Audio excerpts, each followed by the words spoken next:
విలన్గా టర్న్ అయిన జగపతి బాబు ఆ తరహా పాత్రలతో దూసుకుపోయాడు. అయితే విలన్గా ఒక రేంజ్లో వెళ్తున్న జగపతి పటేల్ సార్తో మళ్లీ హీరోగా ప్రేక్షకుల ముందుకు వచ్చాడు. ఈ సినిమా పోస్టర్స్లో చాలా స్టైలిష్గా కొత్త లుక్తో కనిపించి ఆకట్టుకున్నాడు. సాయి కుర్రపాటి నిర్మాత కావడంతో అందరిలో ఈ సినిమాపై ఆసక్తి ఏర్పడింది. అయితే విడుదలైన తరువాత ఆశించిన స్థాయిలో ఆదరణ పొందలేకపోయింది. ప్రేక్షకులను ఎంతమాత్రం ఆకట్టుకోలేకపోయింది. ఈ ఫ్లాప్ని జగపతి బాబు కూడా అంగీకరించారు.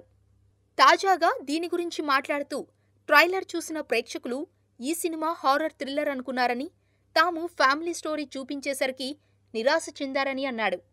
బిర్యానీ కోసం వచ్చిన వాళ్ళకి మామూలు భోజనం పెట్టడం వల్లనే పరాజయాన్ని చవి చూడవలసి వచ్చిందని చెప్పాడు. తాను అలా చేయడం తప్పేనని చెప్పుకొచ్చాడు.